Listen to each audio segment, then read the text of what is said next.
Hair loss became a subscription model, a multi-billion-dollar game of hope and auto-renew. They sell you sprays, pills, serums, foams, and promise regrowth. But what they really sell is dependency, because they know if your scalp stays weak, you'll stay subscribed. It's like trying to grow grass on concrete. They never tell you the soil is dead. This isn't just genetics working against you, it's the habitat collapsing, and it's reversible. Let's strip away the marketing and talk cellular science. Each follicle is a tiny metabolic engine. It runs on oxygen and glucose and produces ATP, your body's energy currency. When blood flow is reduced or insulin resistance blocks nutrient delivery, these follicles go into power saving mode. They shrink, they stop producing keratin, then silence. The fix isn't in a bottle, it's in a sequence, a specific biological rhythm that recharges the entire system from the inside out. And in this video, I'll give you that exact sequence, plus one meal that feeds regrowth naturally. Let's talk about the 5 moves that matter when it comes to regrowth. Move number 1.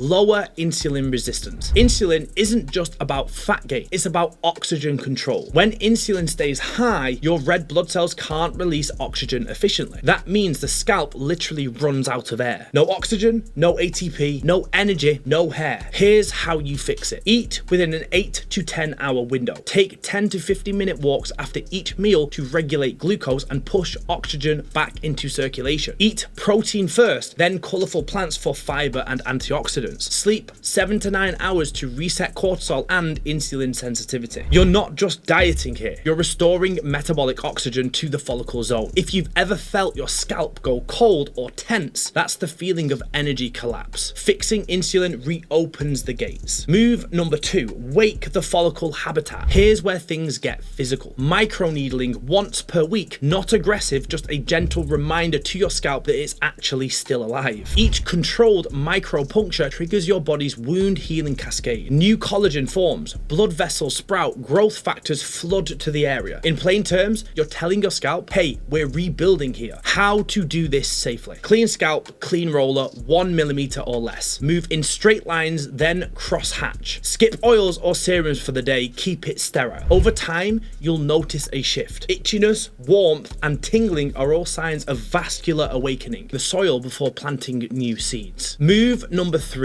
feed the batteries. This is photobiomodulation. This is how we recharge those follicle engines. Red and near infrared light at wavelengths between 660 and 850 nm penetrate deep into the scalp. They stimulate an enzyme in your mitochondria, cytochrome C oxidase, basically your cell's ignition switch. That light exposure increases ATP by up to 200%. You're giving your follicles more energy to build, repair, and grow. Do it 3 to 5 days per week on non-needling days. Keep it short, 10 to 15 minutes, and make it consistent. Frequency beats intensity. It's like photosynthesis for the human cells. The more light you feed the battery with, the more power it outputs. Move number 4, enhance blood flow and improve the vascular pump. Here's the thing, no matter how good your nutrition or supplements are, they're useless if they can't reach the scalp. That's where rosemary and peppermint oil come in. When diluted properly, they act as natural vasodilators, expanding tiny capillaries and improving nutrient delivery. Massage them into your scalp on non-needling days. You'll feel warmth and tingling. That's microcirculation coming back online. This isn't magic, it's physiology. You're manually re-oxygenating your follicle field. Bonus tip, invert your head for 30 seconds during the massage. Gravity assists blood flow and amplifies delivery. Move number 5, supply the raw materials. Now, the most ignored piece, materials. You can't grow hair out of thin air. You need zinc for DNA replication, iron for oxygen transport, copper for cross-linking collagen and melanin, vitamin D to activate growth genes, B vitamins for energy metabolism, complete protein as the raw materials for keratin. Without these, all the energy and oxygen in the world can't build new strands. So, eat food first. Eggs, liver, pumpkin seeds, salmon, greens. Only supplement if your labs confirm a deficiency. Because guessing with supplements is like throwing bricks into a fog. Precision wins wins every single time. Here's your playbook. The rhythm that resets your scalp ecosystem. Monday and Thursday, red light sessions. Tuesday, microneedling. Wednesday and Friday, light session again. Saturday, oils and massage. Daily, an 8 to 10 hour eating window, walks after every meal. Twice weekly, strength train. It boosts testosterone and circulation. Monthly, take photos under the same light. Track corners, crown and temples. Within 30 days, you'll notice less shedding. Within 90 days, density returns. Within 6 months, you're in full-blown harvest. Now, let's talk briefly about the food. Forget hair gummies. Eat like your follicles are royalty. Pan-seared liver with caramelized onions, loaded with iron, copper, and B12. Sauerkraut feeds gut bacteria that improve nutrient absorption. Rocket with lemon and olive oil for nitric oxide and vitamin E. Pumpkin seeds, rich in zinc and magnesium. A simple meal like this will feed the soil all of the nutrients it needs. Here's a vegetarian option. Lentil and mushroom bowl, caramelized onions, and a vitamin C slaw to boost iron absorption. Top it with pumpkin seeds and a drizzle of olive oil. Eat sunlight when you can. Pair this meal with morning light exposure for natural vitamin D synthesis. Your follicles will thank you. Let's be clear. You're not failing, you're responding. Your body isn't betraying you, it's conserving energy. It's trying to survive under low oxygen and poor circulation. When you rebuild that ecosystem, oxygen, blood, and energy, the system restarts. Hair growth isn't vanity, it's vitality made visible. So stop blaming your genetics. You inherited a system that responds to its environment. Now you're changing the environment. Now let's cover some of the most common concerns. Firstly, is it all genetics? No. Genes load the gun, but it's your environment that pulls the trigger. You can change the expression of your genes through your lifestyle. This is called epigenetics. How long until I see change? Weeks for shedding too slow. 3 to 4 months for visible density. Track progress monthly. Small wins compound. Can I just use a drug? Sure, but it's like painting a wall with mold underneath. Fix the ecosystem first, then the drug works better and longer. Do I need every step? No. Start with just 3. Fix insulin resistance, microneedling weekly, add red light therapy. Then layer in oils, minerals, and better food once you've built the foundations. Listen, your hair loss was profitable for someone. It was designed to keep you consuming, not healing. But now you know. The system isn't broken, it's rigged. Fix your ecosystem and change your genetic expression. Please hit subscribe for more videos like this and follow on to the next video where I talk about the biggest medical lie told to men today. See you there.